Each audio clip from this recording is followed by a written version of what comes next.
I read here in this letter that Don Pedro of Aragon is come this night to Messina. He was very near by this. He was not 3 leagues off when I left him. How many gentlemen have you lost in this action? But few of any sort, and none of name. I read here that Don Pedro hath bestowed much honor on a young Florentine called Claudio. Claudio hath poured himself beyond the promise of his age, doing, in figures of a lamb, feats of a lion. I pray you, is Signor Montanto returned from these wars, or no?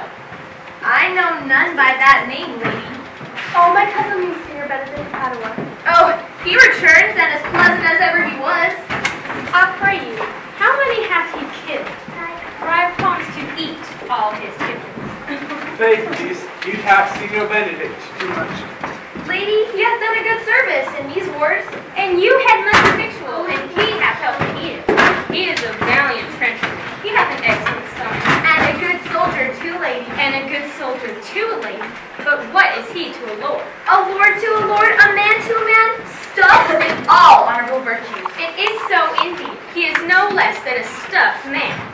But as for the stuffing, well, we're all mortal. You must not, sir, mistake my names. There's a kind of merry war betwixt her and Signor Benedict. They never meet with a skirmish of wit, you know. Alas, he gets nothing by that. In our last conflict, 4 of his 5 wits went halting off. But who is his companion? He hath evidently used one brother. 'Tis it possible? 'Tis easily possible. He wears his face, but as a fashion of his hat. It ever changes with the next block. But I pray you, who is his companion? He is in the company of the most right Claudio. Oh, how he will hang upon him as a disease! He is sooner caught than a pestilence. Heaven help the noble Claudio. If he is caught the Benedict, it'll cost him 1,000 pounds ere to be cured. I will hold friends with you, good lady. Do, good friend. You will never run mad, niece. No, not till a hot January. Don Pedro's approach!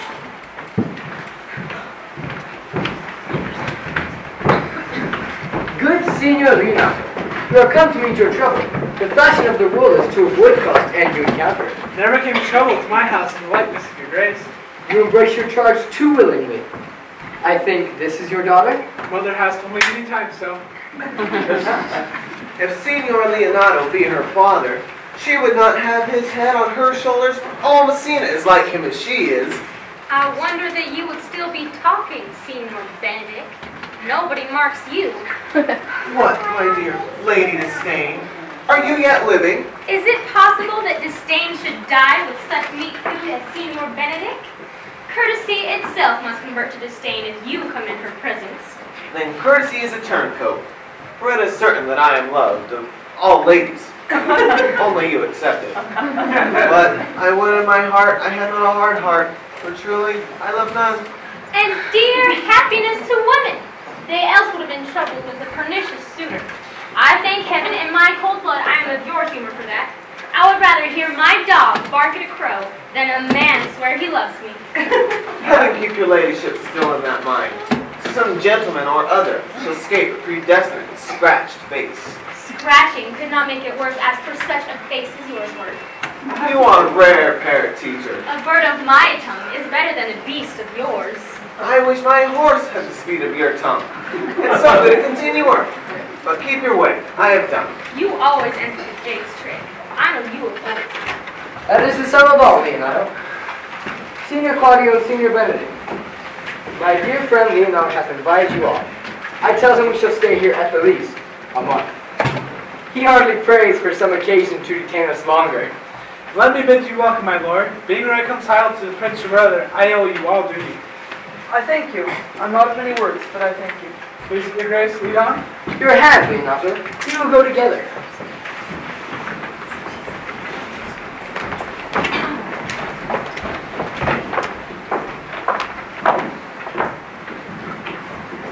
Benedict, didst thou know the daughter of Signor Leonardo? I noted her not, but I looked on her. Is she not a modest young lady? Do you ask me as an honest man should, for a simple true judgment? Or do you ask me to speak after my custom, being a confessed tyrant to their sex? No, I pray thee, speak in sober judgment. Why, in faith, methinks she's too small for a great praise, too brown for a fair praise, and too little for a high praise. only this commendation I can afford her, that were she other than she is, she were unhandsome. But being no other but as she is, I do not like her. Thou thinkest I am sport. I pray thee, tell me truly, how thou likest her. Would you buy her that you inquire after her? Can the world buy such a jewel? Yea, and a case to put it into. But speak you this with a sad brow. In mine eyes, she's the sweetest lady that I ever looked on. I can see yet without spectacles, and I see no such matter. But I hope you have no intent to turn husband, have you? I would scarce trust myself, though I had sworn the contrary. You would be my wife. Is it come to this? Shall I never see a bachelor of threescore again? What secret hath held you here that you fall not to Leonardo's? He is in love. With who? Mark how short the answer is. With Hero, Leonardo's short daughter. If this were so, so were it uttered. Like the old tale, my lord. Heaven forbid it should be so. If my passion change not shortly, heaven forbid it should be otherwise. In faith, my lord, I love her. Amen. If you love her, for that the lady is worthy, I know. That I neither see how she should be loved, nor feel how she should be worthy, is the opinion that fire cannot melt out of me. I will dine at the stake. Thou was ever an obstinate heretic in the spite of beauty. That a woman conceived me, I thank her. That she brought me up, I likewise give her most humble thanks. But all women shall pardon me, for I will do myself the right to trust none. I will live a bachelor. I shall see thee, ere I die. Look pale with love. With anger, with sickness, or with hunger, my lord, not with love. Well, as time shall try. In the meantime, repair to Leonardo's, commend me to him and tell him I will not fail him to supper. For indeed he hath made great preparation. I have almost matter enough left in me for such an episode. And so I leave you. Hath Leonardo any son, my lord? No child but here. She is his only heir. Dost thou affect her, Claudio? Oh, my lord, when you went onward on this ended action, I looked upon her with a soldier's eye, but now I return. And the war thoughts have left their places vacant in their rooms, come calling soft and delicate desires. All prompting me how fair young hero is, saying, I liked her ere I went to wars. Thou wilt be like the lover present, and tire the hair with a book of words. If thou dost love fair hero, cherish it, and I will break with her and her father, and thou shalt have her. I know we shall have revelling tonight. I will assume thy part in some disguise, and tell fair hero that I am Claudio. Then after to her father I will break, and the conclusion is, she shall be thine. In practice, let us put it presently. Oh no, sister. Where's my cousin? Hath he provided music? He is very busy about it, but brother, I can tell you strange news he yet should not of. Are they any good? As events stands them, but they have a good cover. The Prince and Claudio, walking in mine orchard, were thus much overheard by a gardener of mine. The Prince discovered to Claudio that loved my niece, your daughter, and meant to acknowledge it this night in the dance. Hath the fellow any wit that told you this? A good sharp fellow, I'll send for him and question him yourself. No, no. I will hold it as a dream until it appear itself. But I will acquaint my daughter withal, that she may be better prepared for an answer.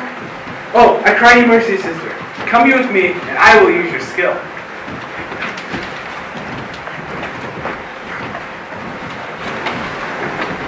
What's the good year, my lord? Why are you thus out of measure? Sad? There's no measure on the occasion that brings it. Therefore, sadness is without meaning. You should hear reason. And when I have heard it, what blessing brings it? I cannot hide that I am. I must be sad when I have cause, and smile at no man's jests. Eat when I have stomach, sleep when I am drowsy. Attend on no man's business.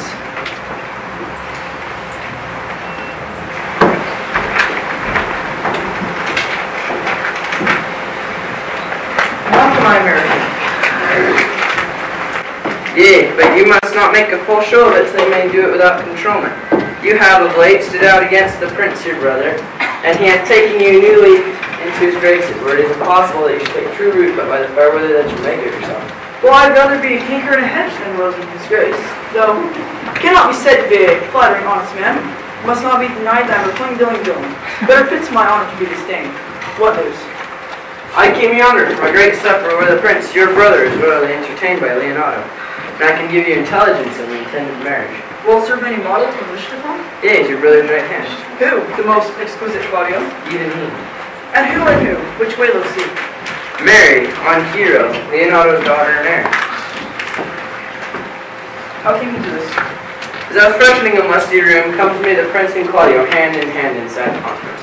I looked at me behind the curtain, and there heard it agreed upon that the Prince should woo Hero for himself, and having obtained her, give her to the Count Claudio. Come, let us thither. This may prove food to my displeasure, that young star upon all the glory of my overthrow. If I can cross him in any way, I bless myself in every way. Lord Wolfster will assist me? To the dead, my lord. Shall we go prove what's to be done? Good wait upon your lordship. Was not Count John here at supper? I saw him not. He is of a very melancholy disposition. Oh, how tartly that gentleman looks. I never can see him, but I am heartburned an hour after. On my troth, niece, thou wilt never get thee another, if thou be so shrewd of thy tongue. And faith, she's too cursed. I could not endure a husband with a beard on his face.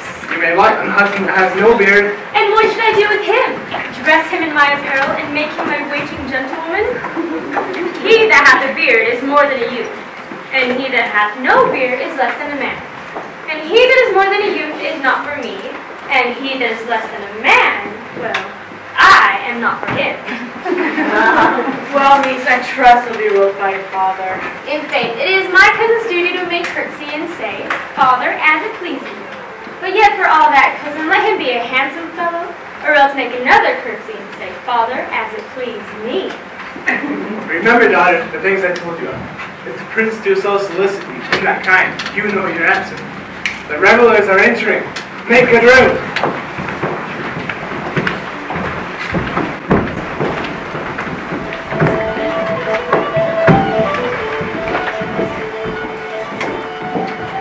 Lady, we walk about with your friend. I'm yours for the walk, and especially when I walk away. With me in your presence? I may say so when I please.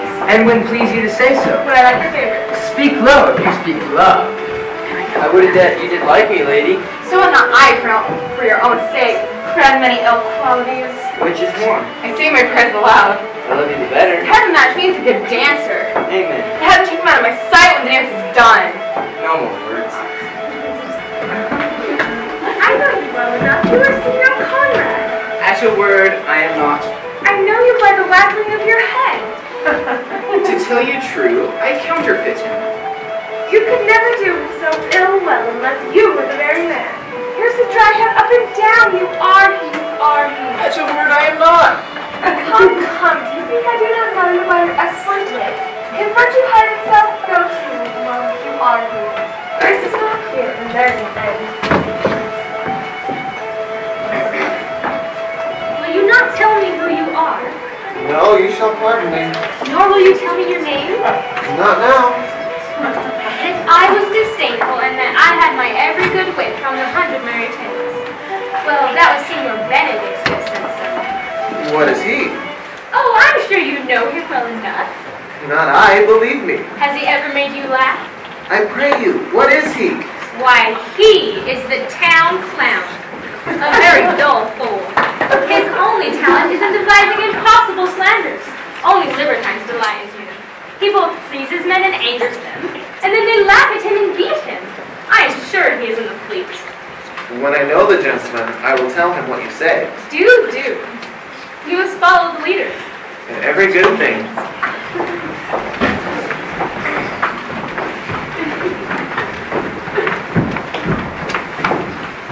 My brother is amorous on Hero, and has withdrawn from your father to great grief. The ladies follow her, and but one finds her remains. Claudia. Are you not Signor Benedict? You know me well. I'm he. Signor, you are very near my brother in his love. I pray you, dissuade him from her. She is no equal to his birth. How know you he loves her? I heard him swear his affection. So did I too, and he swore he'd marry her tonight. Come, let us to the banquet. Thus answer I in the name of Benedict, yet hear these ill news with the ears of Claudio. 'Tis certain so the prince woos for himself. Friendship is constant in all other things save the obstinate affairs of love. This is an accident of hourly proof which I mistrusted not. Farewell therefore, hero. Count Claudio! Yea, the same. Come, will you go with me? Whither? Even to the next willow. The prince has got your hero. I wish him joy of her.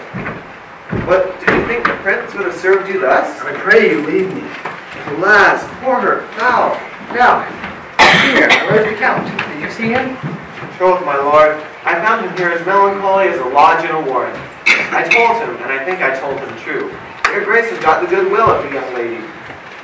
The Lady Beatrice hath a cruelty. The gentleman she danced with told me she was much wronged by you. She told me, not thinking that I had been myself, that I was the town clown, that I was duller than a great thought. I would not marry her though she were endowed with all Adam had left him before he transgressed. She would have made Hercules turn instead if she were to come in his presence. Come, talk not of her, for truly all this quiet horror and perturbation will her. Look, here she comes. Oh no, will your grace command me any service now to the world's end? I will do you anything to the antipodes you can devise to send me on. I'll fetch thee a toothpicker from the furthest inch of Asia. Fetch you a harrow from the great gem's beard. Do you any embassage from the pygmies rather than hold 3 words conference with this harpy? Have you no employment for me? None but to desire your good company. No, sir. Here is a dish I love not. I cannot endure my lady tongue. Come, lady, come. You have lost the heart of your Senior Benedict. And I gave him use for it. A double heart for his single one. Married once before, he won of me with false styles. Therefore your grace may well say I have lost it. You have put him down, lady, you put him down. So I would not that he should do me, lest I be proved the mother of fools. I brought Count Claudio whom he sent me to see. Why, how now, Count? Wherefore art thou sad? Not sad, my lord. How then, sick? Neither, my lord.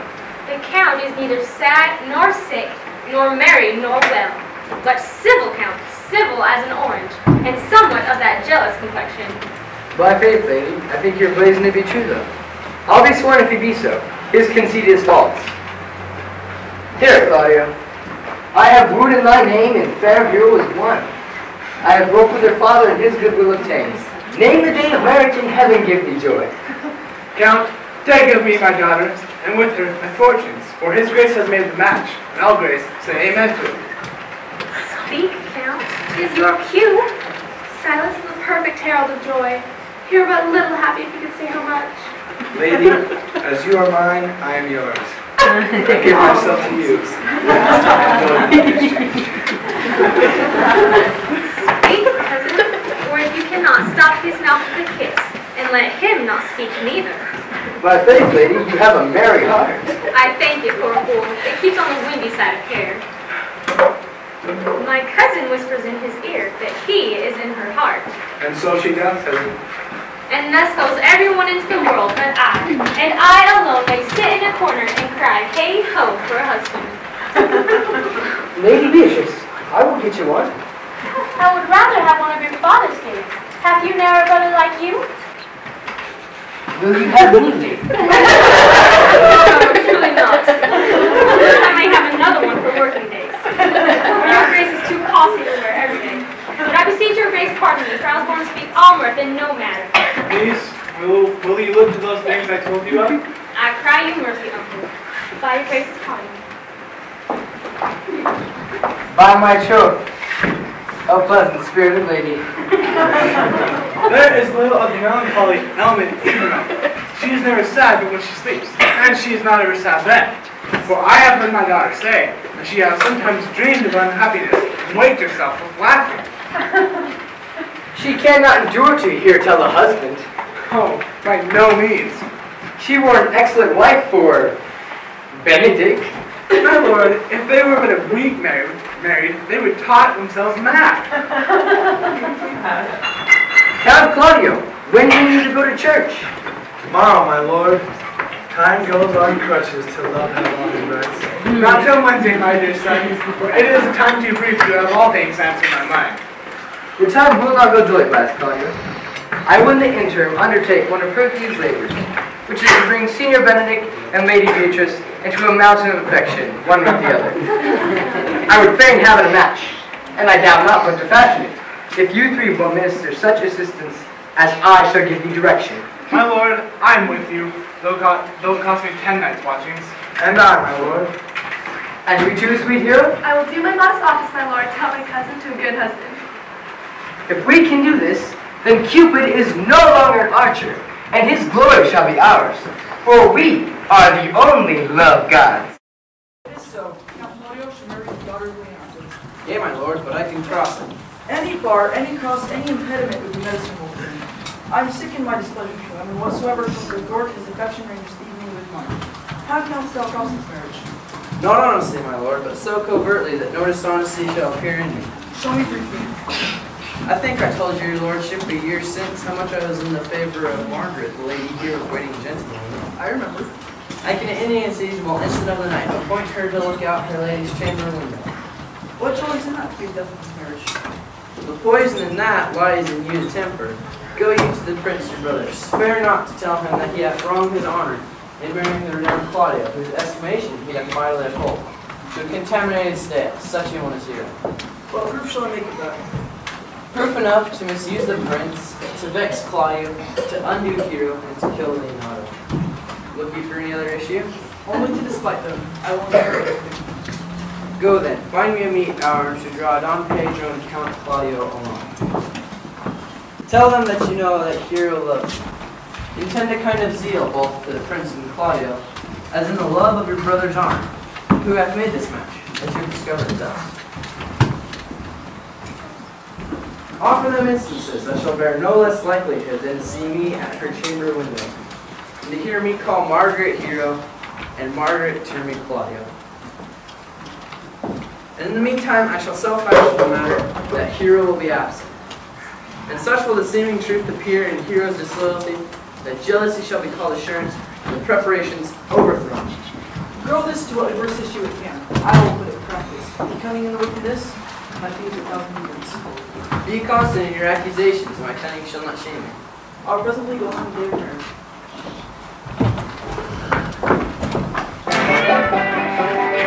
I do much wonder that one man, seeing how much another man is a fool when he dedicates his behaviors to love, will, after he has laughed at such shallow follies in others, become the argument of his own scorn by falling in love.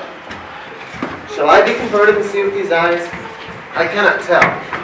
I think not. In fact, I'll take my oath on it. Until love hath made an oyster out of me, he shall never make me such a fool. One woman is wise, yet I am well. Another is fair, yet I am well.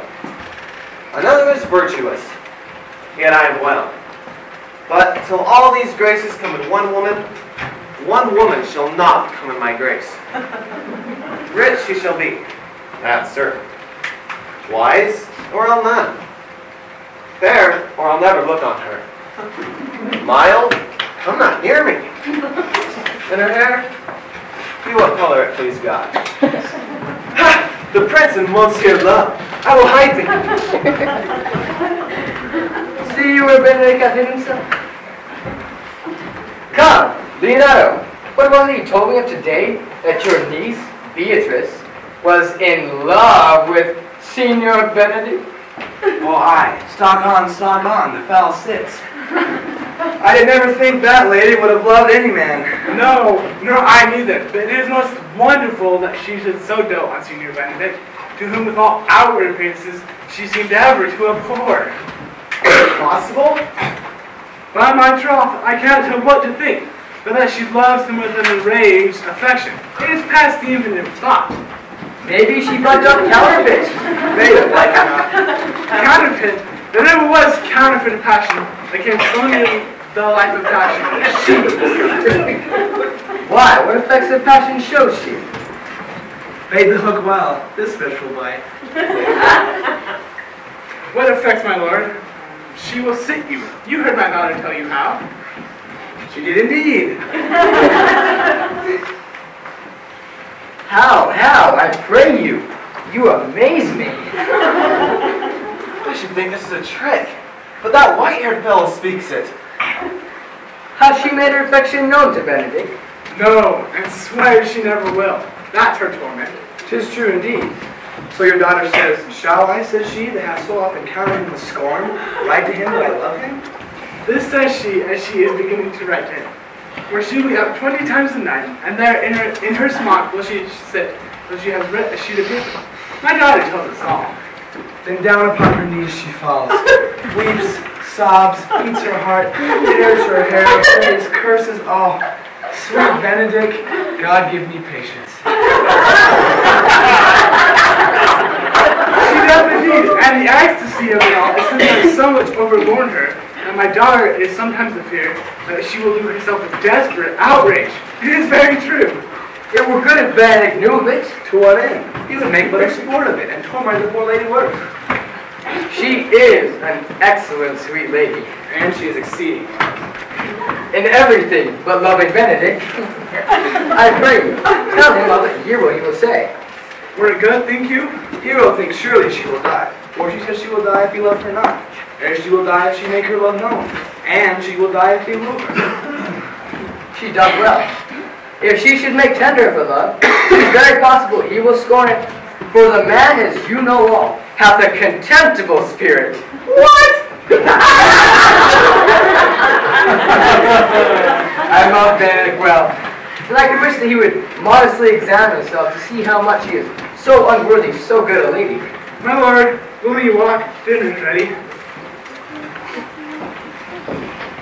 If he doth not dote on her after this, I will never trust my expectation. Let the same net spread be set for her as well, that which your daughter and her gentlewomen must carry. Let us send Beatrice to bid him into dinner.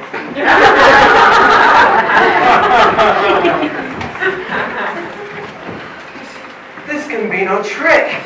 They have the truth of this from Hero.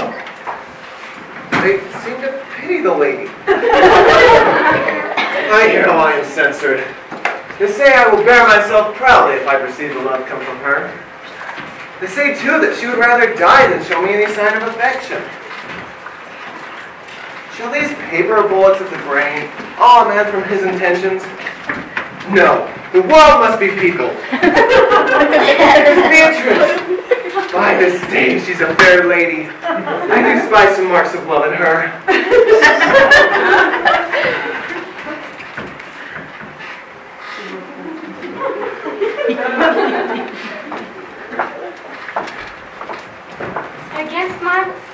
Against my will, I am sent to bid you come to dinner.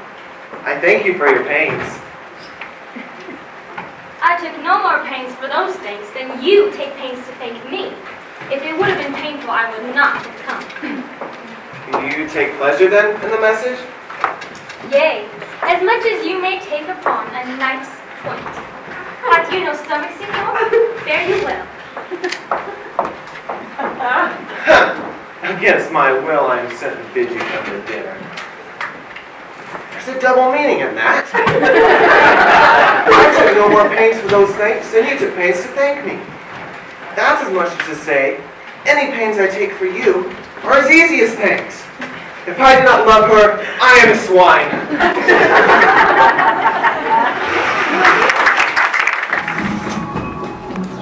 Good Margaret. Run into the parlor, there you shall find my cousin Beatrice proposing with the Princess Claudia. Whisper in her ear and say that I and my gentlewomen walk in the orchard and our whole discourse is good. Say that thou hast overheard us, and bid her to steal into the orchard and hide to listen to our purpose. This is your office, spare with thee relevant and leave us alone. I'll make her come, I warrant you, presently. Now, gentlewomen, when Beatrice doth come, as we trace the orchard up and down, our talk must only be of Benedict. When I do name him, let it be thy heart to praise him more than ever man merit. Your talk to us must be how Benedict is sick in love with Beatrice. Of this matter is little Cupid's crafty ways that only limits my hearsay. Now look, where Beatrice like a weasel runs close to the ground here at conference. Angle is to see the fish cut with gold swords the silver stream and greedily devour the treacherous bait. So angle we for Beatrice, who even now is couched in the honeysuckle. Then go we near her, let her ear lose nothing of the falsely bait we live for. I hear you. Who is this good man? But are you sure that Benedict loves Beatrice so entirely? So says the prince, my new betrothed lord.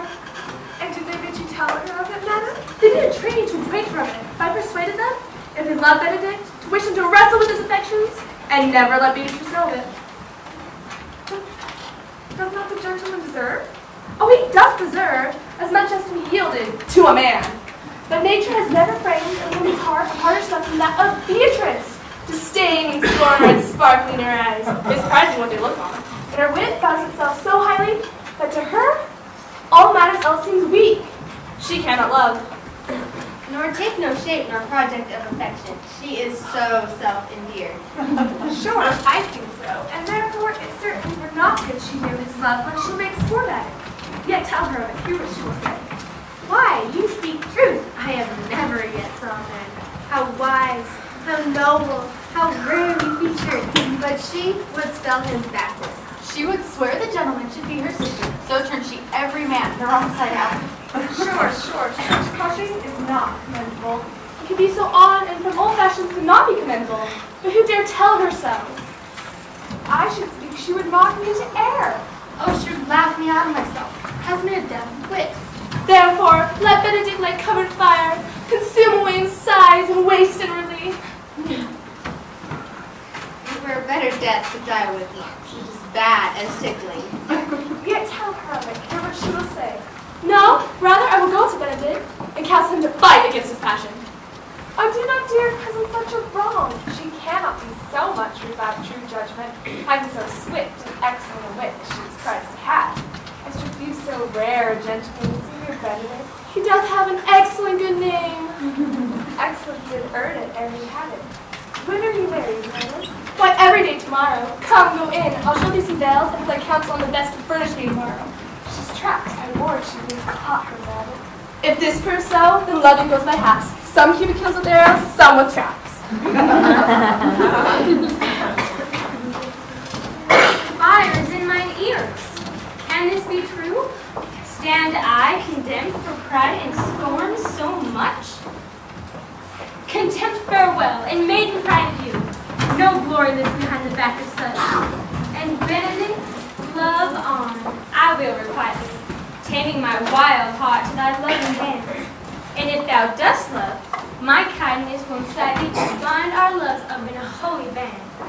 For others say thou dost deserve, and I believe it better than reporting it.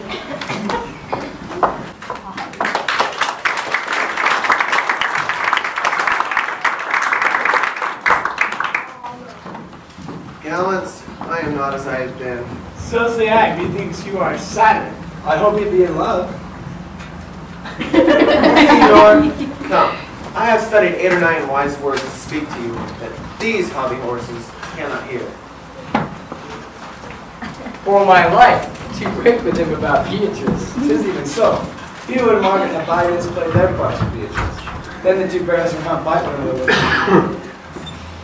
My lord and brother, God save you. Good evening, brother. If your leisure serves, I may speak with you. In private? If it please you, the Count Claudio may hear, who I speak of Johnson. What is the matter? Means your lordship to marry tomorrow. You know that he does. I know not when you know what I know. If there be any impediment, I pray you discover it. I came hither to tell you, in circumstances shortened, the lady is disloyal. Who? Hero? Even she. Your hero, Leonato's hero, every man's hero.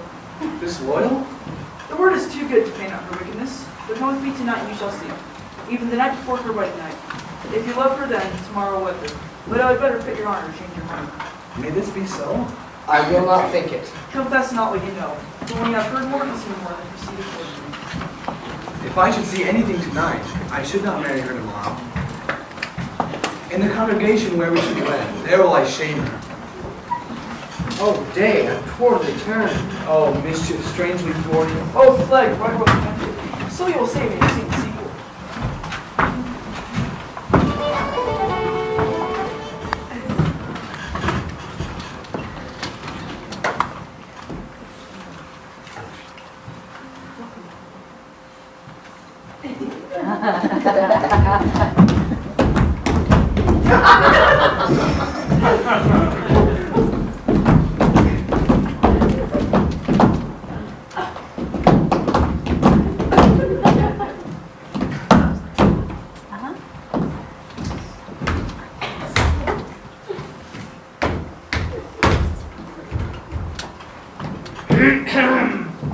Are you good man and true?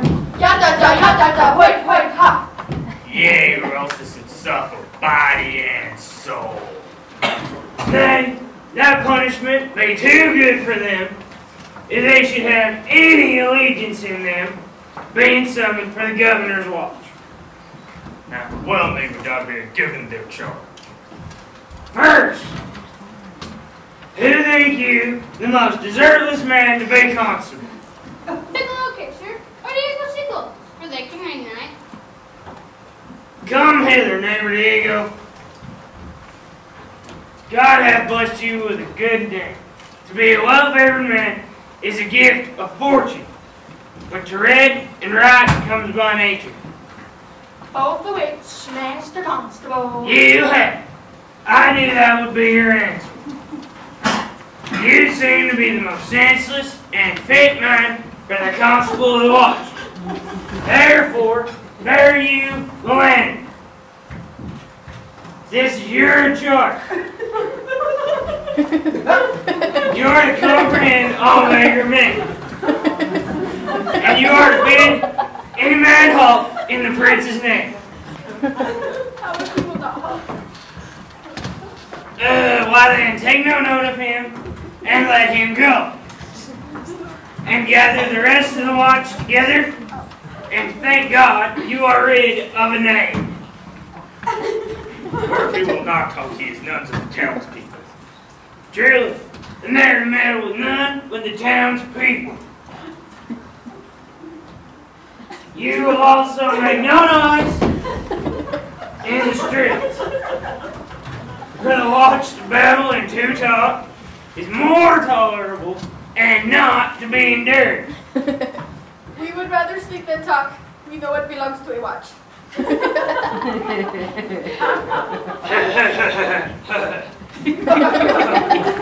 You speak like an ancient and most quiet watchman, for I cannot see how sleeping should offend.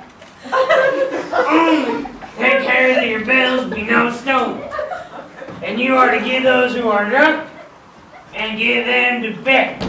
How they will not. Why then, let them alone till they are sober. Well, sir, If you meet a thief, you may suspect him by the virtue of your office. Be no true man. But I think, with that kind of man, the less you meddle or make with them, the more is your honesty. I will say it again.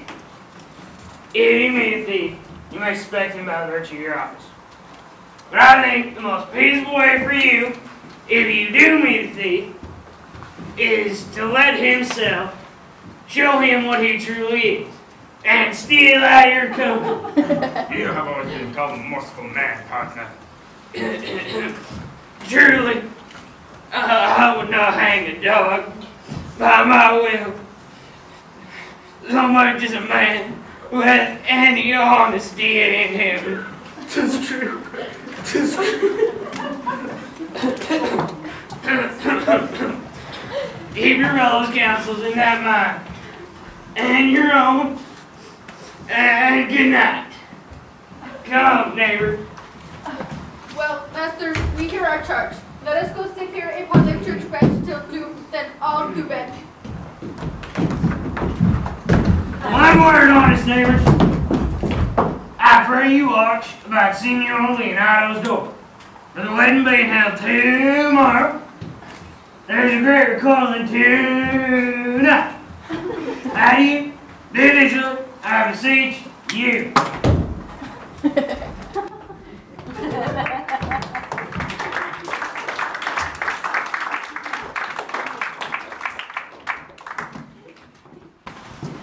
What, Conrad? Peace, stir not. Conrad, I say. Here, man, I am at thy elbow. Master, my elbow itch. I thought surely there would a scout follow. I will owe thee an answer for that. And now, forward with thy tale. Stand thee close then. Treason, masters. Stand close. I have earned of Don John $1,000. Is it possible that any villainy should be so dear? You should ask if villainy could be so rich. I know what you want. You're up and down like a jump. I know what you want. Didst thou not hear somebody? No, 'twas the vane on the house. I have tonight wooed Margaret, the lady hero's gentlewoman, by the name of Hero.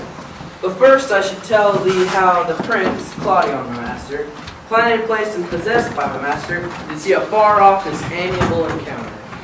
And thought they, Margaret was Hero? Two of them did, the prince and Claudio. Away went Claudio enraged. He swore he'd meet her the next morning as he was appointed at the temple, and there shame her before the whole congregation for what he'd seen o'ernight, and send her home again without a husband. We charge you in the name of the prince. Stand.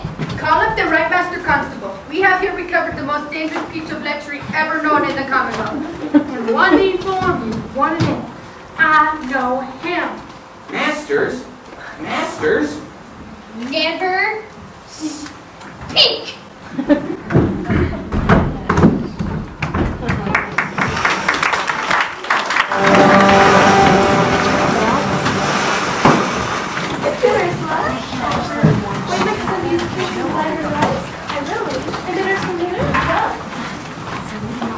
My troth, I swear this other veil were better. No, crazy Meg. I'll wear this. My troth not so good. Apart, your cousin would say so. My cousin is a fool and thou art another. I'll wear none but this. Love your new necklace. Excellent. Now is the most in fashion, in vain. I saw the Duchess in a long gown that they say so. Oh, that exceeds, they say. By my troth, but the nightgown insects of yours. For fine, quaint, excellent fashion, yours is worth having. And heaven give me joy to wear it, for my heart is exceedingly heavy. Your heart will soon be heavier by the weight of a man. Fie upon thee, are they not ashamed? Of what, lady? As speaking honorably, I've been nobody. Is there any heart any heavier of a husband? I think not. Why don't you ask your cousin? For here she comes. Good morning, why, how loud you speak of I'm out of all other tunes and things. Let us all sing around the light of love. You sing it, and I'll dance it. You light a love with your heels. Oh, illegitimate construction. I scorn of my heels. 'Tis almost by time. This is time already. By my troth, I am exceedingly ill. Hey ho. For a hawk, a horse, or a husband. For the letter that begins with them all, H. What means the fool, do you know? Nothing. But God, send everyone their heart's desires. These gloves the Count sent me are an excellent perfume. I cannot smell, cousin. I am stuffed. A maid and stuff, there is goodly catching of cold. Oh, heaven help me, heaven help me. How long have you prided yourself on your movement? Even since you left it, does not my wit become you rarely? It is not seen enough. Wear it on your cap. By my troth, I am sick. Get yourself some distilled Cardius Benedictus and lay it over your heart, for it's the only thing for qualms. There you pricks her with a thistle. Benedictus, Benedictus. Art thou moral in this Benedictus? Moral? No, there's no moral meaning. By my troth, I meant plain holy thistle. You may think perchance that I think you're in love, but nay, I'm not a fool to think what I please, or to please think what I can, or to think that you are in love, or that you will be in love, or that you even can be in love. What taste is this thy tongue keeps? Not a fault, Scarlet. Madam, withdraw. The Prince, the Count, Senior Benedict, Don John, all the gallants of the town have come to fetch you to be wed. Come, good gentlemen, help me dress.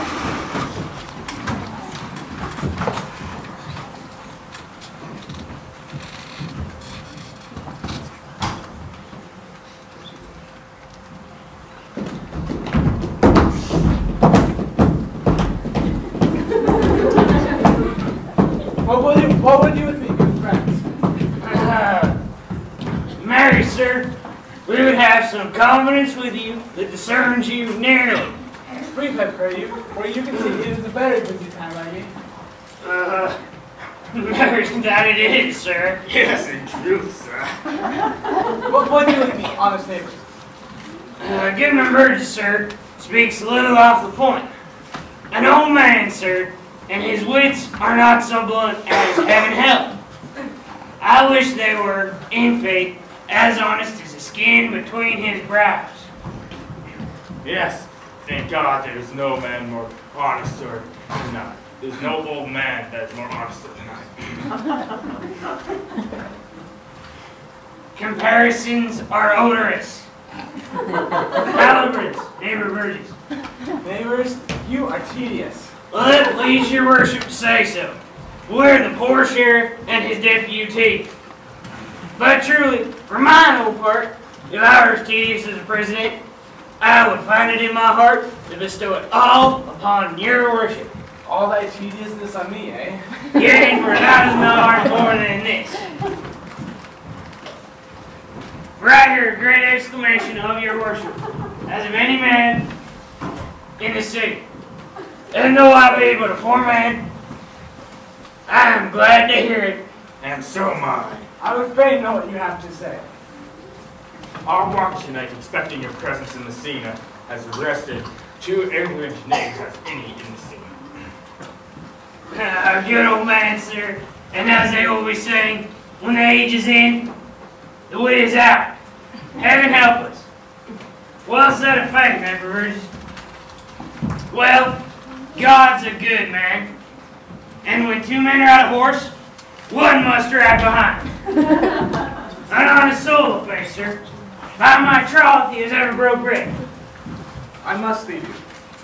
Sir, our watch have taken 2 suspicious persons, which we would have them examined before your worship this morning. Take the examination yourself and bring them to me. I must leave you. It shall be sufficient.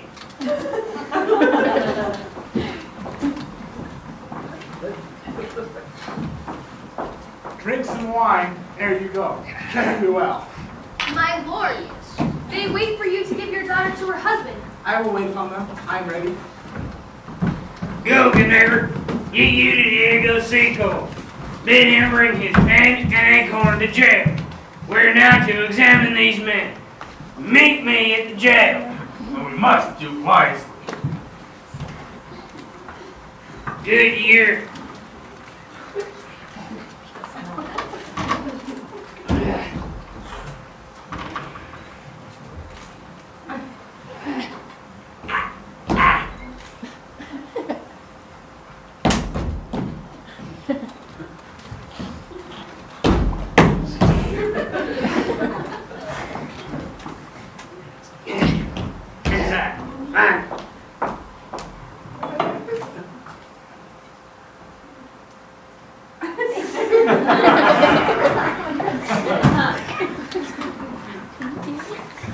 We will spare for not wit, I warrant.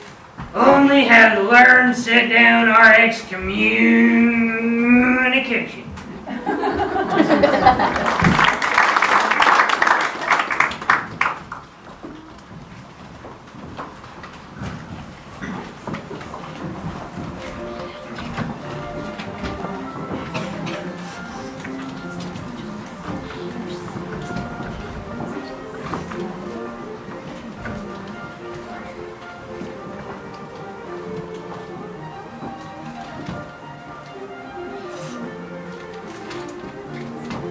Come, Friar Francis. Be brief. Only to the plain form of marriage and to their particular duties afterwards. Lord, you come here to marry this lady? No. To be married to her, Friar, you come to marry her. Lady, do you come here to marry this count? I do. Do any of you know any reason impediment of why you two should not be wed? If so, I charge you on your souls to utter. Know you any, hero? None, my lord. Know you any, count? I dare make this answer for him. None. Oh, what men dare do. What men may do. Stand thee by, friar. Father, by your leave, will you with free and unconstrained soul give me this maid, your daughter? As freely, son, as God would give for me. And what have I to give you back, whose worth may counterpoise this rich and precious gift?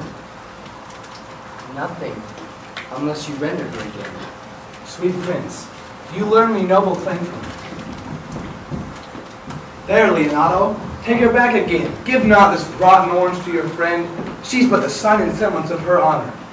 See how like a maid she blushes here. Would you not swear, all you that see her, that she were a maid by these exterior shows, but she is not? What do you mean, my lord?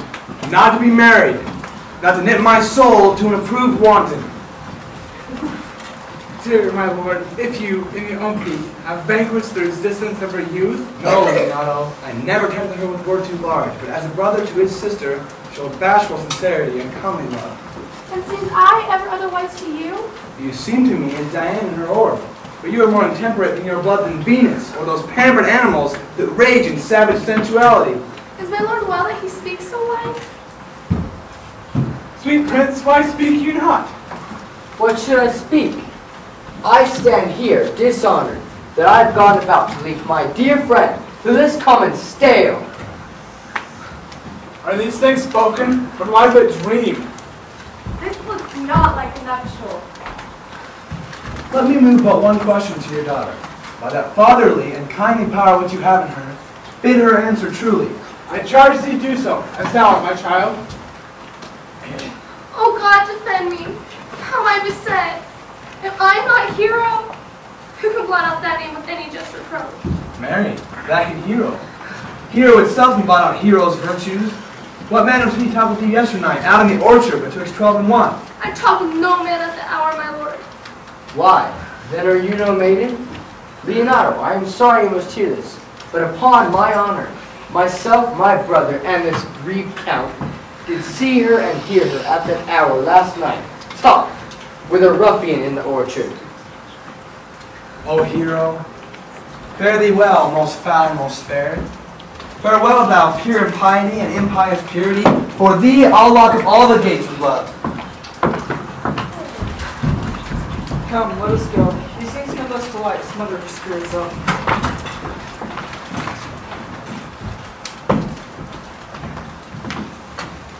How doth the lady? Dead, I think. Help, uncle! Friar, Senior Benedict! Oh, now, cousin Hero! Lady, have comfort. Why, doth not every earthly thing cry shame upon her? Could she here deny the story that's printed in her blood? Do not live, hero. Do not open thine eyes. For did I think thy spirits were stronger than thy shame? I myself on the real word would strike at thy life. Why wast thou ever lovely in mine eyes? Sir, be patient.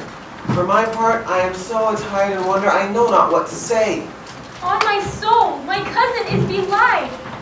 Lady, were you her bedfellow last night? No, truly not. But for this past 12 months, I have been her bedfellow. Confirmed. With the two princes' lives, and Claudio life. Washed it with tears, hence from her later died. Lady, who is this that they accuse you of?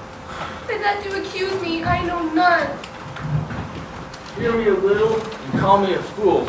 This lady here lay not guiltless under some biting air. Friar, it cannot be.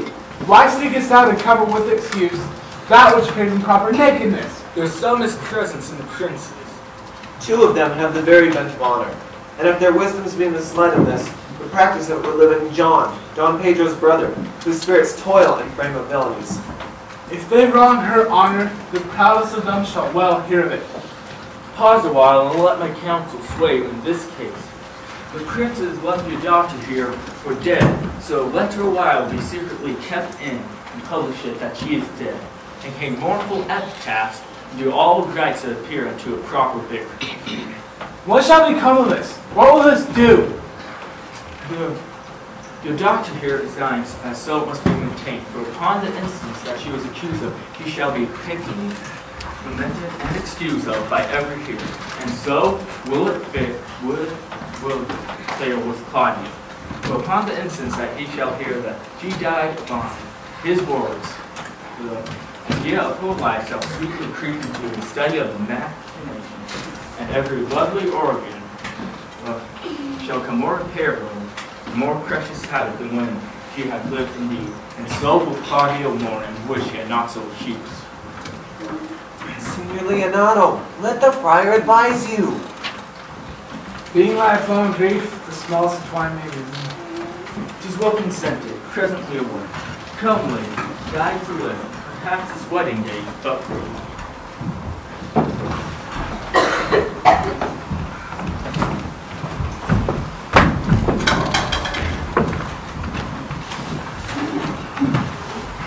Lady Beatrice, have you wept all this while?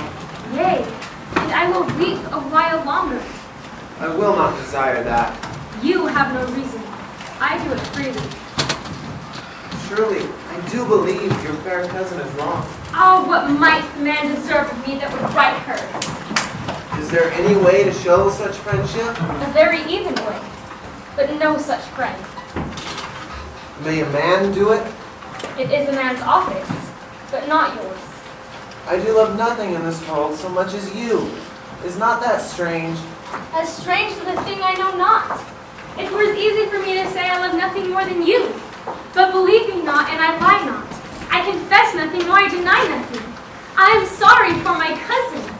By my sword, Beatrice, thou lovest me. Do not swear and eat it.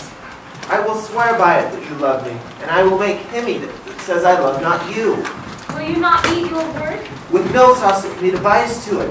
I protest, I love thee. Why then heaven forgive me. What offense, sweet Beatrice?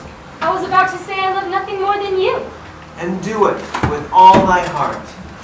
I love thee with so much of my heart that there is none left to protest. Come, bid me do anything for thee.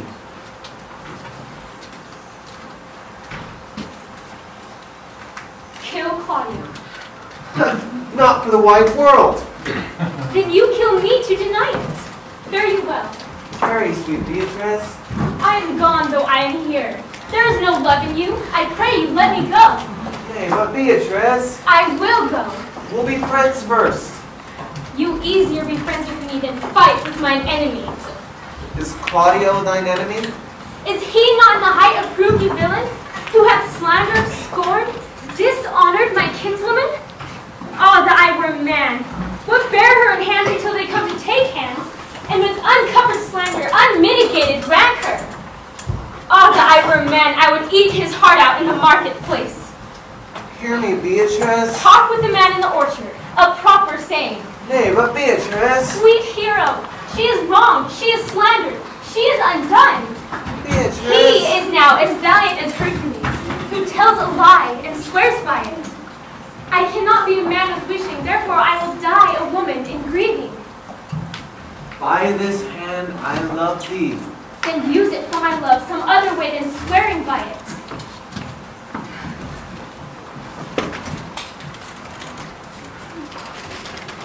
Think you in your soul that Claudio and the wronged hero? Yea, as sure as I have a thought or a soul.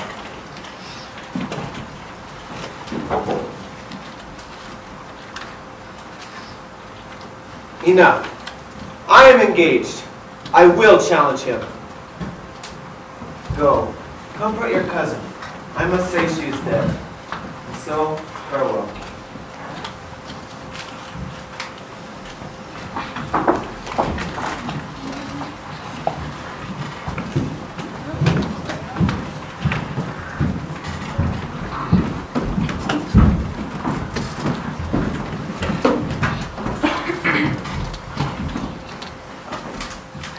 As our whole disassembly appeared, still in the kitchen for the judge.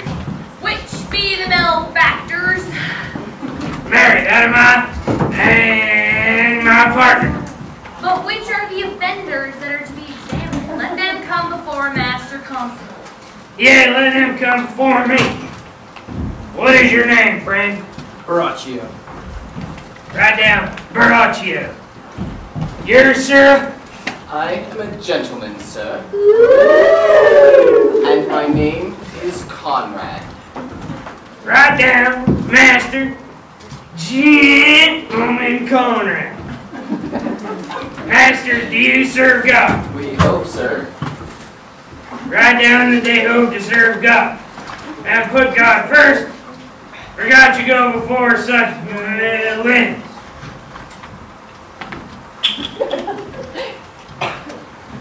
Master Constable, go not about the way to examine. You must call forth the watch that are their accusers. Yeah, let the watch come forth. Masters, I charge you in the name of the prince. Accuse these men. This man said, sir, that calling you on the prince's brother was a woman. Write down, Prince John. Lady fellow feet. I do not like thy look. I promise thee. What hurt you him say else? There, here's 1,000 ducats of Don John for accusing Lady Hugh wrongfully. Flat burglary that ever was committed by master. What else, fellow? And that Count Claudio did mean upon his words to disgrace her before the whole assembly and not marry her.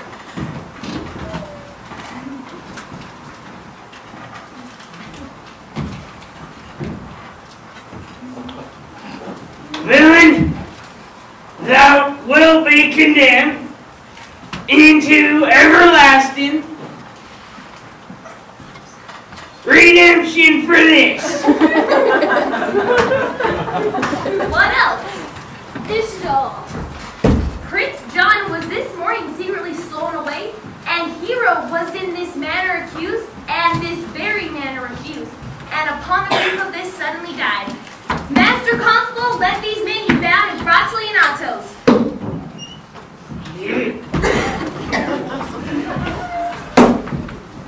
Come, let them be opinion. Watchman, seize Conrad and Braccio.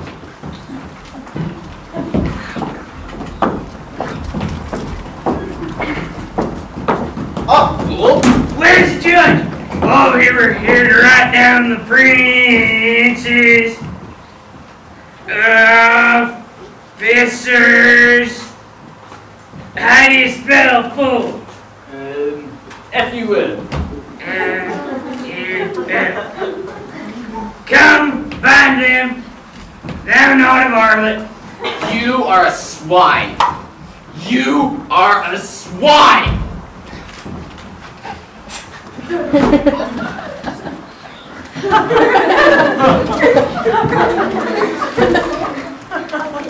Dost thou not suspect my place?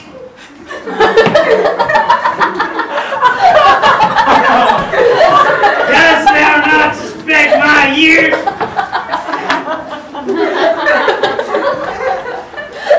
Oh, you were here to write me down a swine. But master, do not forget, though it may not be written down, that I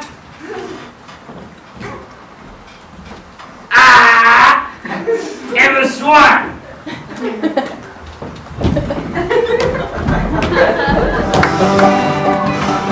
If you go on thus, you will kill yourself. Randy, cease thy counsel. Bring me a father that so loves his child, whose joy is so overwhelmed like mine, and bid him speak of patience. But there is no such man. For, sister, men can counsel and speak comfort to that grief which they themselves not feel, but tasting it, their comfort turns to passion, which before gives preceptual medicine to rage. Yet bear not all the harm upon yourself. Make those that do offend you suffer too. There, thou speakest reason. Nay, I will do so.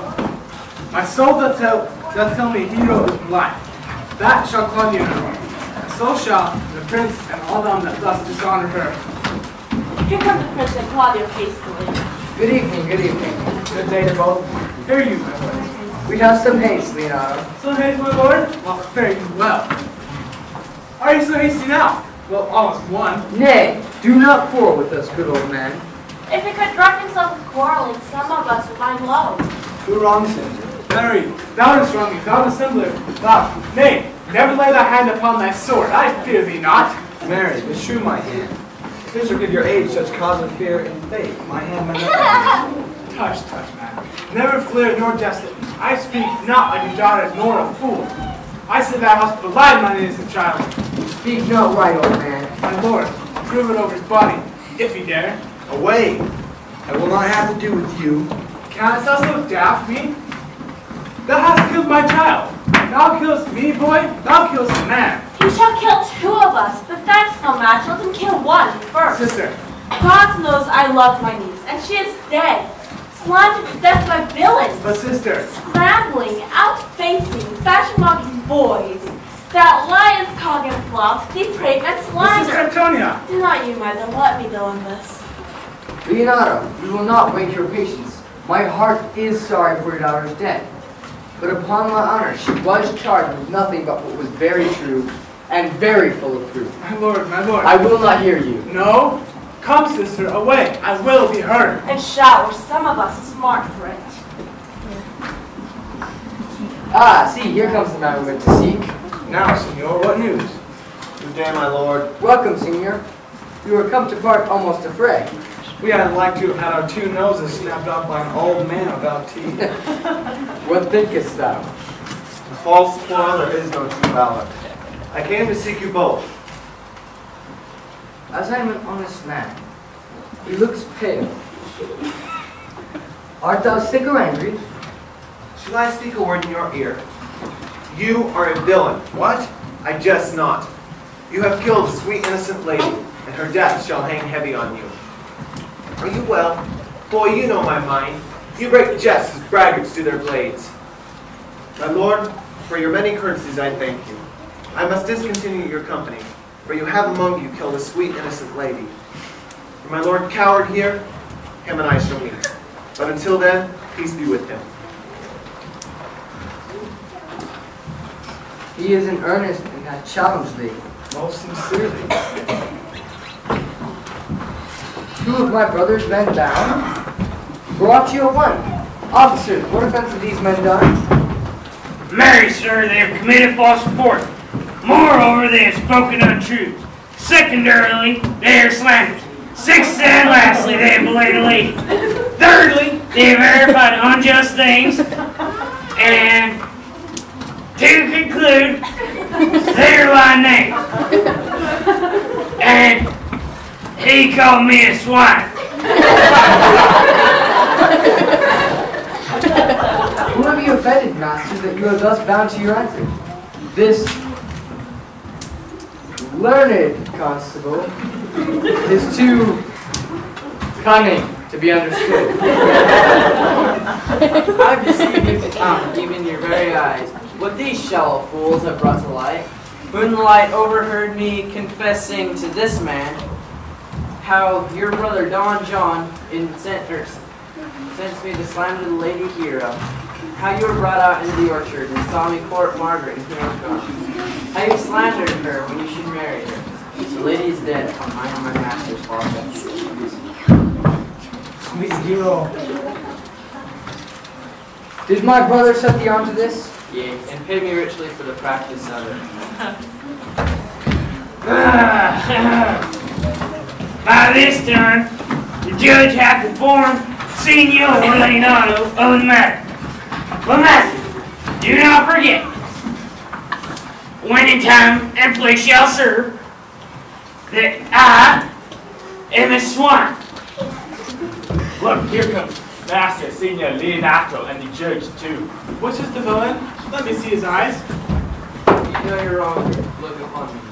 Art thou the slave that with thy breath hast killed my child? Yea, even I. No, not so, villain. Thou beliest thyself. Here stand 2 honorable men, a 3rd slave which I had him. I thank you, princes, for my daughter's death. Record it as their high and worthy deeds. 'Twas bravely done, if you be thinking of it. I know not how to pray your patience, yet I must speak. Choose your revenge yourself. Impose on me what penance your invention can lay upon my sin, yet sin I not, but in mistaken. I my soul, nor I. I cannot let you bid my daughter to live. That were possible. But I pray you both, possess the people here in Messina, how innocently she died. And since you could not be my son-in-law, but you yet be my nephew. My sister here has a copy of my child which is dead. She alone is heir to both of us. Give her the right that you should have given her cousin, and so die as my revenge.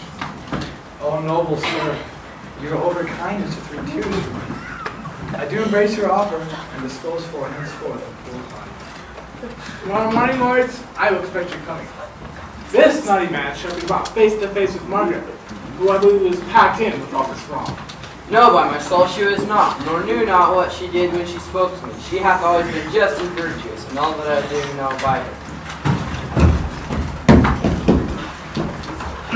But master, you do not forget, he called me a swine.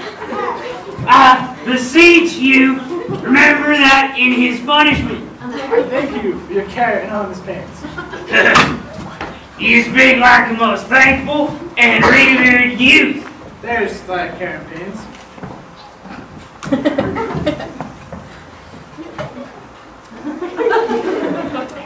God save the foundation. Go. I discharge thee of that prisoner, and I thank you. I'll leave an errant name in your worship.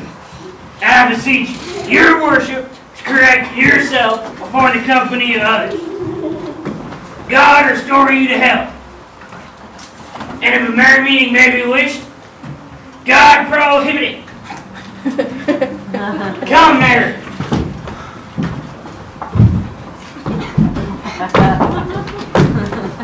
Until tomorrow morning, lords, fare you well.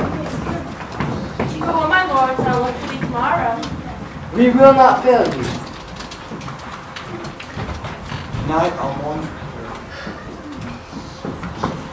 We will talk with Margaret and ask her how her acquaintance can do with this new fellow. Wait, pop. Really, sweet Mistress Annie, deserve well at my hands by helping me to the sweet Beatrice. Will you then write me a sonnet in praise of my beauty? Yea, in so high a style, Annie, for in most comely truth you deserve it. Well, I will fetch Beatrice, who I think hath legs. Oh, the God of love that sits above and knows me how pitiful I deserve. Beatrice, wilt thou come when I called thee? Yea, and depart when thou bidst me. Oh, stay but till then. Then is spoken. Fare you well now. But ere I go, let me go with that which I came, which is knowing what hath passed between you and Claudio. Nothing but foul words, and thereupon I will kiss thee. Foul words is but foul wind, and foul wind is but foul breath, and foul breath is noisome. Therefore I will depart unkissed. Thou hast frighted the words out of his right mind, so forceful is thy wit. But I must tell thee plainly, Claudio undergoes my challenge, and either I must soon hear from him, or I will subscribe him a coward. Now tell me, for which of my bad parts didst thou first fall in love with me? For them all together. And which of my good parts did thou first suffer love for me? Suffer love indeed, for I do love you against my will. In spite of your heart, I think, alas, poor heart. If you spite it for my sake, I will spite it for yours, for I will not love that which my friend hates. You and I are too wise to rule peacefully. How doth your cousin? Very ill. How do you? Very ill too. Serve God, love me, and men. And there will I end too, for here comes one in haste. See? Rather, it was through my lady here of the house. You mightily accused, and John is all who spreading God. Will you come presently? Will you come here to good news, Senor? I will live in thy heart, die in thy lap, and be buried in thine eyes. And moreover, I will go Did I not tell you she was innocent? So I, the princely Claudio, who thus accused her. The Margaret was in some fault with this, though it appears slightly against her will, in the true course of all the question. Well, I'm glad we all figured out so well. Well done, you gentlewoman all. Depart you into side chambers and come forth hither when I call for you in mass.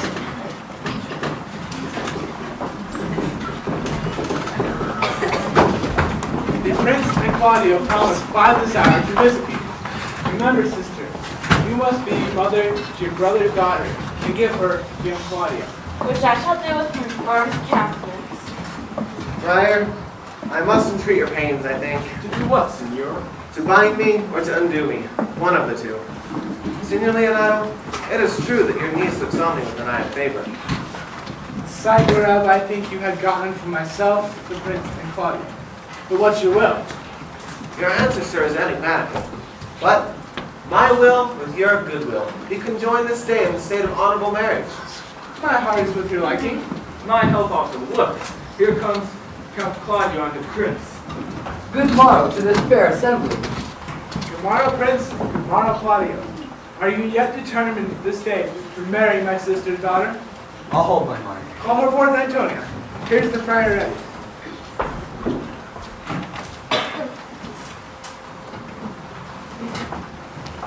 Which is the lady I must seize upon? The same as she, and I do give you her. Why then she's mine. Sweet, let me see your face. No, that you shall not, until you take her by her hand before this friar and swear to marry her. Give me your hand before this holy fire. I am your husband if you like of me. And when I lived, I was your other wife. And when you loved, you were my other husband. Another hero? Nothing certainer. One hero died foul, but I live, and as I do live, I am amazed. The former hero? Hero that was dead? She died, my lord, but while her slander lived. All this amazement can I qualify. Once the holy pranks have ended, I will tell you the Lord of the fair hero's death. Soft and fair, friar. Which is Beatrice? I answer to that name. Come, do you not love me? Why, no. No more than reason. Then your uncle, the prince, and Claudio have been deceived, for they swore you did. Do you not love me? Troth, no.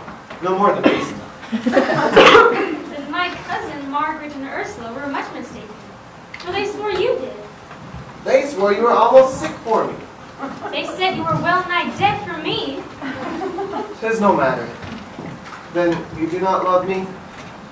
No, but in friendly recompense. Come, niece, I'm sure you love the gentleman. And I'll be sworn upon that he loves her. For here's a letter written in his own hand. A holiday sonnet of his own pure brain fashioned to Beatrice.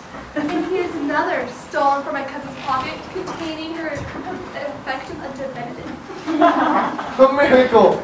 Our own hands against our hearts. Come, I will take thee, but by this day I take thee for pity. I would not deny you, but on this day I yield upon great persuasion, and partly to save your life, for I was told you were in consumption. Peace. How dost thou now, Benedict? The married man? I tell thee what, Prince. Dost thou think I need a satire or an epigram? No. In brief, since I do purpose to marry, never flout at me for what I have said against it. And this is my conclusion. For thy part, Claudio, come, come, we are friends. Let us have a dance ere we are married, to lighten our own hearts and our wives' heels. We will have dancing afterwards. First, by my word. Prince, thou art sad. Get thee a wife. Get thee a wife. My lord, your brother John is taken in flight and brought with armed men back to Messina. Think not on him till tomorrow. I'll devise thee brave tactics for him. Strike up, pipers!